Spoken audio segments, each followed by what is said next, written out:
All right. Hey guys, welcome to another episode of Modern Church Leader. I am here with my buddy, Mark MacDonald. Mark, good to have you on the show, man.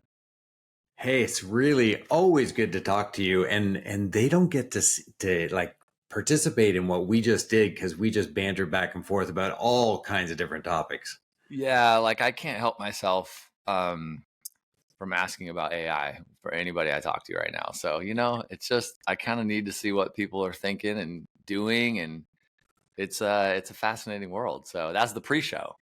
It is, and the thing is AI could probably take up a great portion of this, mainly because it creates content, and that's what that's what we're all about, and I know that that's what you're about as well. I mean, I am an AI bot right now doing the show. So it's not a real human. It's just a video. Maybe I should ask you some prompts then. I feel like that's a thing that's going to happen. You're going to have right. I mean, I've had some really interesting conversations with pastors where they're like, oh, yeah, we're going to take all the material and we're going to translate everything into my voice, me preaching, same sermon, but it's going to be in 20 languages Well, and did you all see that. though, like I think it was last week in Germany that there was a congregation of 300 that was led by an AI chatbot, and it led them through worship, scripture, and then actually did a short sermon. Um, and I mean, talk about And a they knew conversation. it. These people knew this. They knew it. They showed up for it, and probably many of them said that's the best service I've ever been to. But we I don't know about that. yeah. Uh, Okay. Maybe we should edit we're that part. also trying to figure out where to draw the line, and I don't know. That might be one when the AI bot is literally doing the whole service. Well, and I don't know about you, but I've tried various prompts to see how evangelical, how Bible believing, like how close to what I believe. And I kind of believe what Chat GPT believes almost every single time. It's like, really? And I've even tried different ones because I know some people have asked and they've gotten awful answers, but I can't get an awful answer. Yeah, yeah. I mean, I think it's definitely the experimentation time. Like I even think Google, their version Bard, Hmm. has it tagged as experiment. Like this is the Bard experiment. Like it's early days. You're going to get a bunch of garbage, but you're going to get a bunch of useful stuff too, right? It's just this mix of you're not quite sure, but it's pretty powerful stuff, and it's Yeah, I think fascinating that how fast.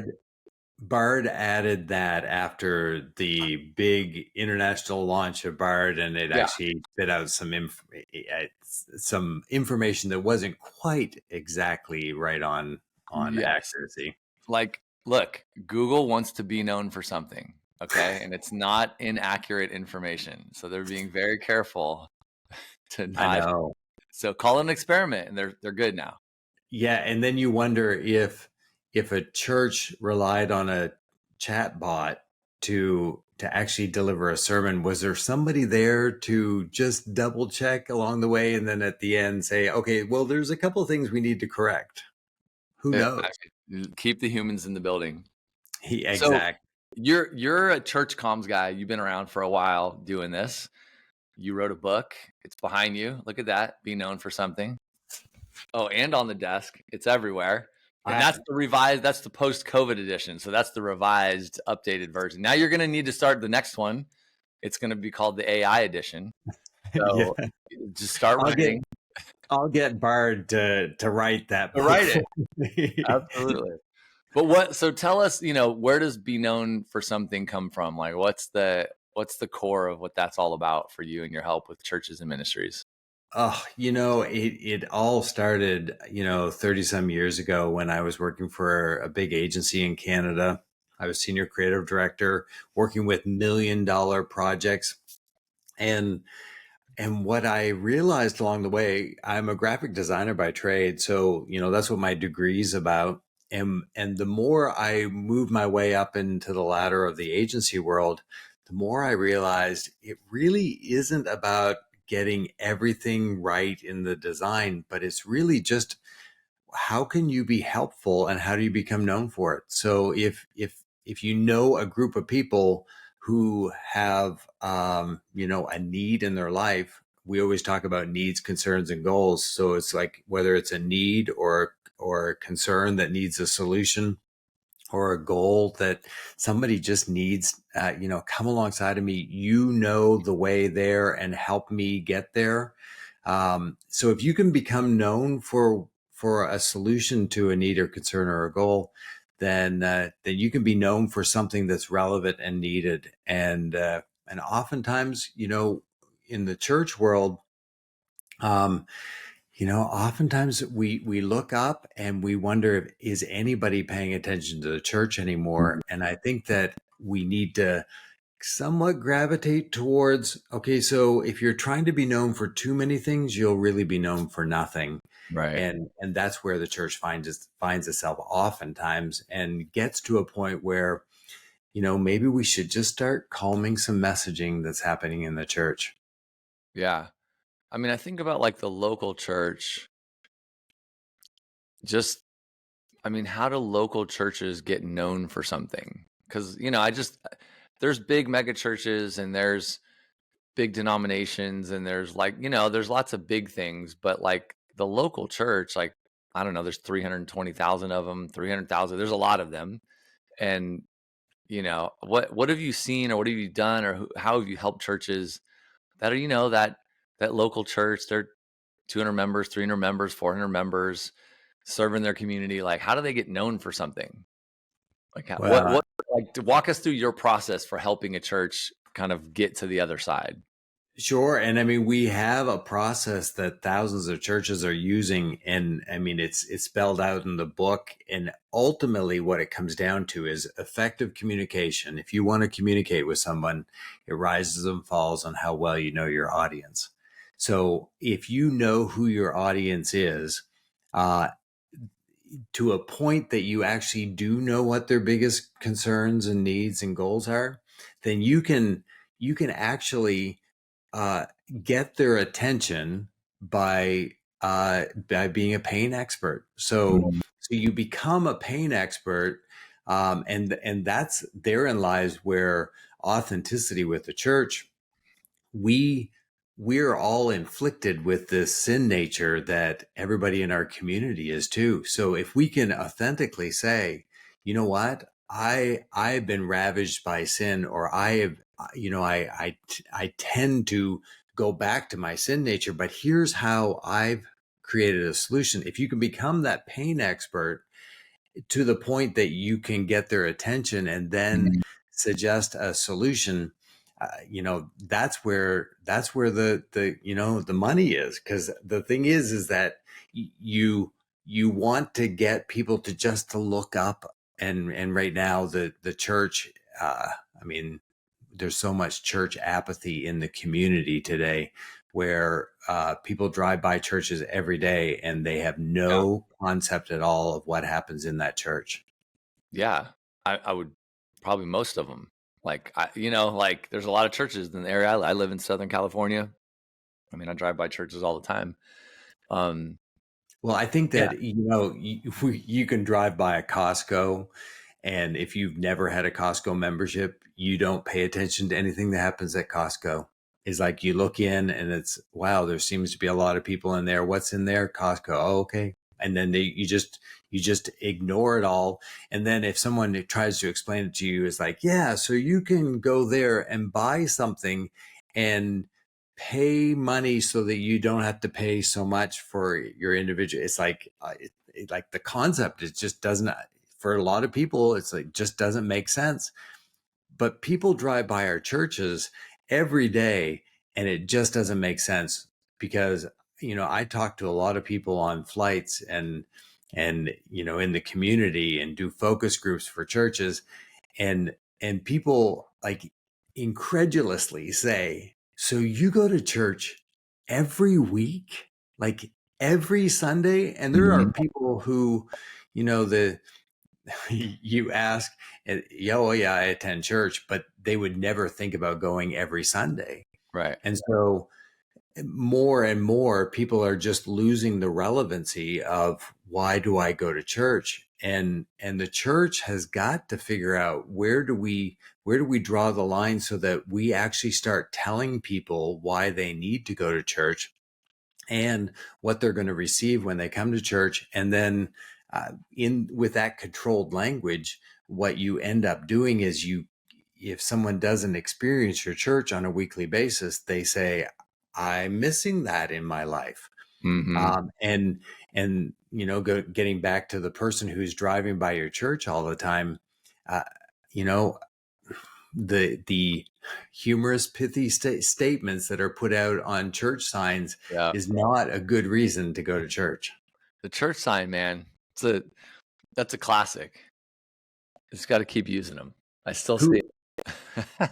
came up with that? And they thought that's the greatest idea ever. It was In its probably day, I bet you in its day it was awesome though. Like it's marketing, right? It's like that you got to get the sign out, you got to say something, you got to draw them in. I bet you yeah. it We worked for a while. we fast forward to the person who has to come up with the social media content, and it's like, I don't know, what should we do? Let's put up stupid memes. And it's like, that there, I It'll work, yeah. fulfilled my duty. And the problem is that we're putting out content that really doesn't matter. It just becomes throwaway content. And we are the church. We have to control our messaging to a point where people are building on the knowledge of who we are so that we become known for something that they actually need. Yeah. I mean, I like to kind of make it really practical for people listening in topics like this because I think it can just get really like, I'm already confused. I'm not sure what you're actually saying, right? Like if you don't live in this world, so like maybe you can just walk through the process for like a local church. Like a local church, they've been around for 50 years. They hear about what you do. Like how do you help them get known for something? Like what's that engagement look like? Absolutely. So the effective communication rises and falls on how well you know your audience. So define your audience. Mhm. Figure out who you have that God has planted your church in the middle of this community. And And how do you do use that? Like what does that mean, right? I'm in the community. What do they do to know your audience? So here's what we would recommend. Instead of just saying, oh, it's probably about a 5 mile radius, instead of that, actually plot on a map, and you can go to your CHMS and get your database, and you can download your database of all your families, and then take that database, take it over to Google Maps, and then you can upload that database in, and it'll Or put in Breeze, you can just look at the map. I mean, that's another way to do it. Just look at the one that's already absolutely. there. For some way, you need to see a map with all of your family units Current are on families. there. Okay, yeah. And what you'll probably identify quite quickly is that there's main clustering and then there's some outliers. So unless you know that the community is kind of growing towards some of those outliers, I would remove those outliers and just create a tight polygon shape around the main clustering. And then fall in love with that area. That is your reach area. Mhm. Birds of a feather flock together. So if they're coming to your church, they are living close to other people who are also in need of what your church has to offer. Right. So do whatever it takes, whether that's a demographic study by hiring somebody like us, or whether you can get demographic information from just your Chamber of Commerce or Googling your area, just to try to figure out, so who are the people in your neighborhood? That's Right. like a Sesame Street song. Yeah. And like besides demographics, like okay, great, average age is this, blah blah blah. That seems kind of boring or maybe not that useful. Like what should churches try to understand about their area? Yeah, yeah. So demographics tell you an awful lot, and what you need to kind of do is you need to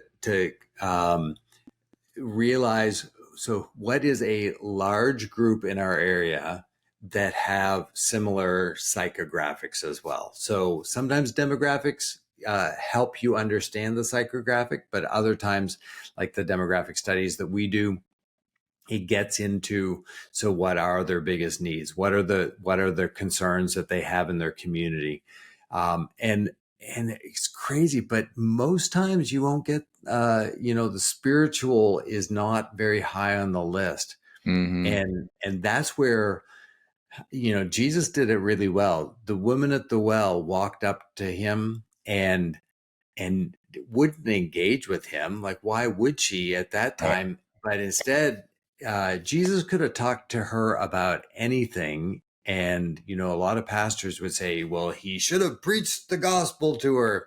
But instead, he didn't talk spiritual quickly. He immediately went to water. And when Right. he brought up water, that's what she was there for. And so we need to figure out, what is our community actually looking for in their lives? What's weighing them down, or the things that keep them up at night? And if we can speak those things into our community, people will look up. And then, like Jesus did, Jesus said, so what if I could give you water that you never thirst again? And then she said, tell me more. And the problem is that our churches speak really strong spiritual messages, and people say, tell me less, don't want Mm-hmm.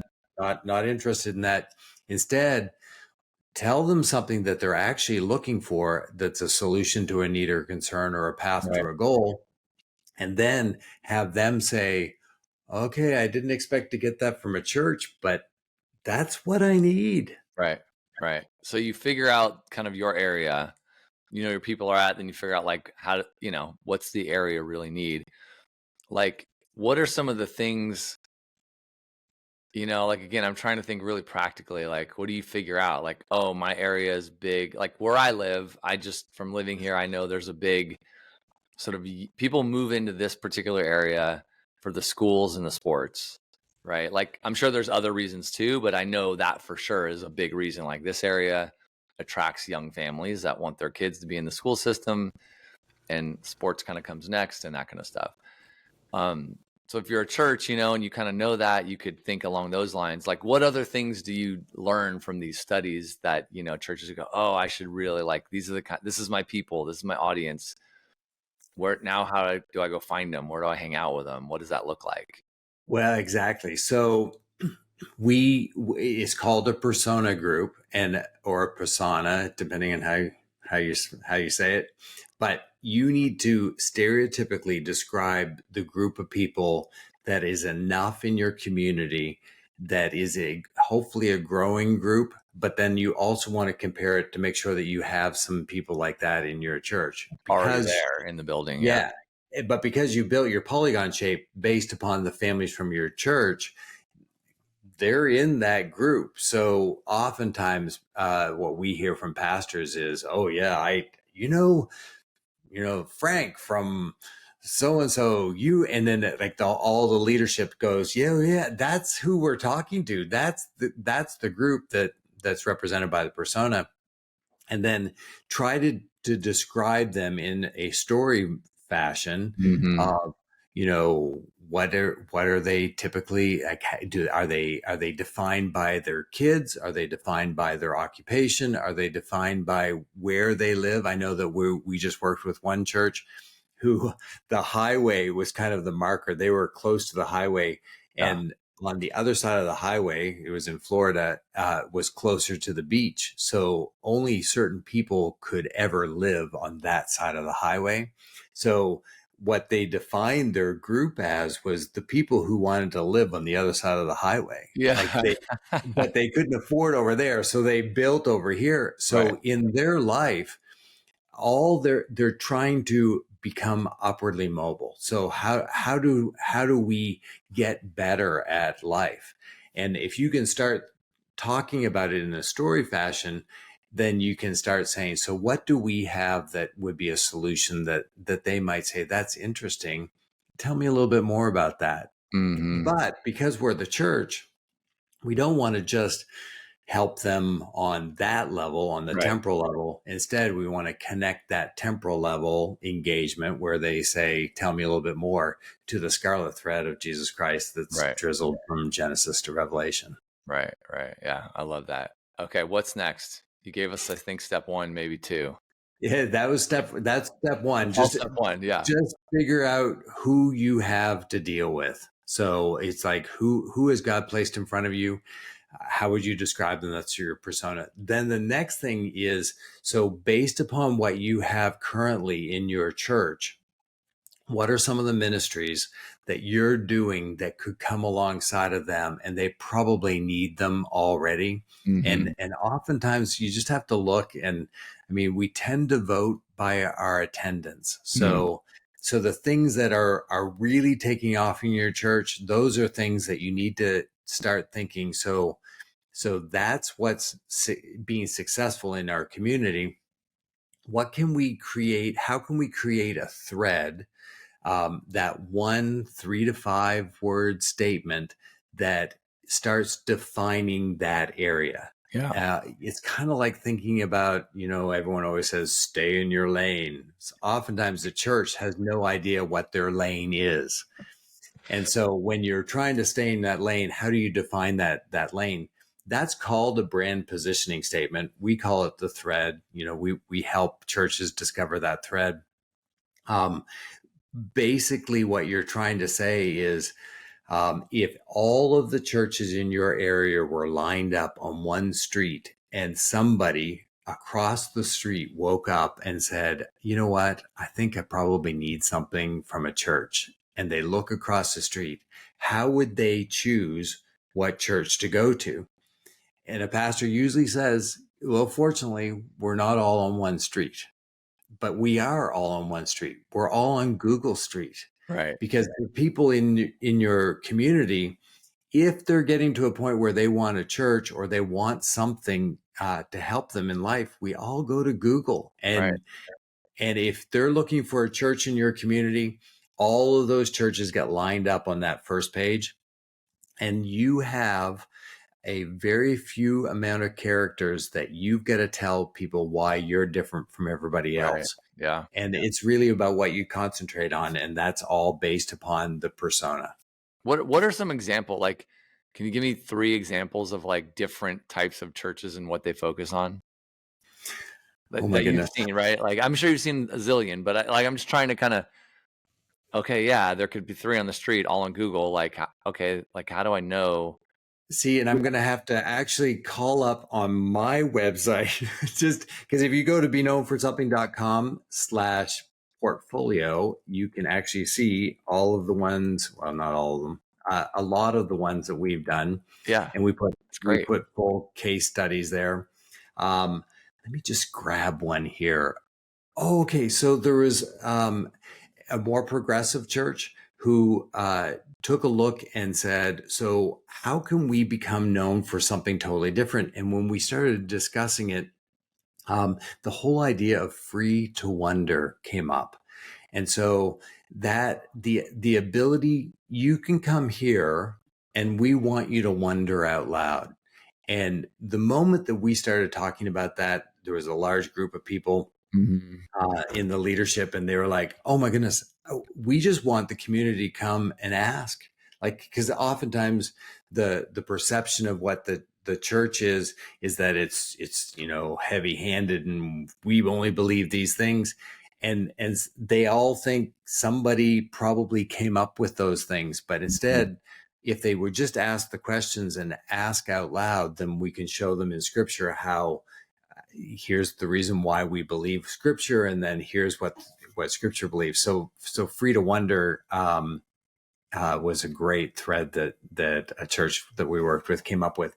Oh, and I should probably add, so there's a lot of times that churches say, I think we've come up with one, and it'll be the one that is used by hundreds of other churches. The better together, that type of thing. Yeah, yeah, yeah. Um, Go and make disciples. yeah, exactly. And so we would strongly urge you to try to get it as unique as possible. And the standard today for uniqueness is, can you buy the URL? So if, our thread is discover your thread. If you go to discoveryourthread.com, it redirects back to be known for To you something, guys, yeah. mainly because if somebody remembers your thread because they've connected with it, like the woman at the well is like, who was that man that talked to me about water? Like she would remember water. In the same sense, your community might remember only your thread, Right. and you need to make sure that that leads back to your church. Right. Right. I love all So this. I also know that you cover all of it in the book. So I don't want to like give it all away, So we do want people to go to the website, be known for something.com. .com, yep. Yeah. And check out the book, obviously. Is there any, maybe a couple kind of closing questions here as we get through it, but like, what have you done in all of this? You worked with a customer, you helped the church, and you were just blown away by like the impact or the results or what you saw come after it was done. Yeah, it's interesting. We just worked with Jacksonville Baptist Association, and the anyone who knows the SBC world, Baptist associations have been one of the struggling groups. So Right. it's like they used to be known for one thing, and then things shifted. So they're a lot of people are wondering about their relevancy. Right. So they came to us. We walked through with them a name change, so they became First Coast Churches, and out of that we started talking to, because one of the, so I do two crazy things. One thing is the mystery visit where the church flies me in. I get to act like a total visitor from the demographics. So we usually do the demographics, and so. I love giving that feedback, but also focus groups where we sit with demographic groups. And what we heard back was, you know what, the Baptist Association, I mean, they just do a lot of stuff. And it's like, so why do you come? Like, what is the one reason? And like, no one could really put their finger on it. And that therein lies the problem with churches and associations, just trying to figure out, if someone can't use controlled language to say why they like something, you're not known for anything, and they'll just choose whatever they can Google. Whatever comes So out. what we heard over and over again was how lonely it is to be a pastor. And so we came up with the thread of "Don't pastor alone," which is a cry for help, but is also a rally. great solution. Yeah, something to rally underneath. And so don'tpastoralone.com goes to First Coast Churches. But they launched this new thread, and people actually came forward afterwards and like wept openly just to say, finally, I feel like someone's listening to me. And that's what happens when you come up with a thread that somebody actually needs. And especially if it's unique and different enough so that people hear it and then they say, wow, I finally feel heard. And that's where the church needs to say to their community, we hear you. Yeah, man, I love that. Okay, we could talk forever. I don't want to go forever because we want people to check out the website and all the things. But we'll do like round two. But few questions before we jam. Sure. Rapid fire. First one, what's a book besides Be Known for Something that you just think everyone's got to read this? Oh man, I'm one of those guys that doesn't necessarily read whole books. I read a lot of a book. You get the ChatGPT summary of the book now? And there's actually on Chrome, Google Chrome has a plugin called Gimme Summary, and it'll actually summarize everything on the page. But that's what I need for a book. Yeah. But How to Lead When You're Not in Charge by Scroggins. It's a good one. Clay Scroggins. It's a great book. And then, of course, Be Known for Something. Of course. Absolutely. Second, what's a podcast that you're listening to right now? Oh, my goodness. Well, I mean, everyone needs to listen to the Modern Church Leader podcast by Tithely. Yep, absolutely. And, we're working side by side with 1230 Media, Carl Okay. Barnhill, Yeah. and he has Making Sunday Happen podcast. That's probably the last one that I listened to. Yeah. Very cool. Is there any non-Christian podcast that you just love? Business, history, like, anything in those? None that I can say that would like peg me because I always stay away from all politics. How's Oh, that? too good, too good. The non-answer. I love it. Exactly. Well, dude, this is awesome. Again, website, so everyone can go check it out. Sure, it's beknownforsomething.com. And if they go to /subscribe, you can subscribe. I've written over 800 magazine articles, and every time that I get one of my articles published, we send that out by the email, and Yeah. then we get a whole bunch of tips and tricks and stuff so they Yeah. can do that. That's super cool. I mean, look, I think what you do and the concept of what you're doing to help churches is really cool. Like every church should figure out how to be known for something, right? Like it just makes like logical sense, So I know we only teased out a few things, but figuring it out for your local community to where people like they know you guys, like, the community knows you. They, you're not just some random church on the corner, but you're kind of known in your community and you're known for doing something awesome and serving the community well. Like that's really powerful, and if more churches can figure that out, I just think more churches will be more relevant, instead of dwindling in size, maybe we'll start growing again. Well, and the sad truth is that if left uncontrolled, it'll always go back to perception, and worldwide perception studies of what the church is all about is Yeah. what we're all against. Right. And Jesus called us to be known for love. Yeah. 100%. Well, with that, it's a great ending. Mark, thanks for jumping on the show today. Thanks a lot for having me. Yeah, man. Thanks for joining us, guys. We'll catch you next week on another episode of Modern Church Leader. See ya.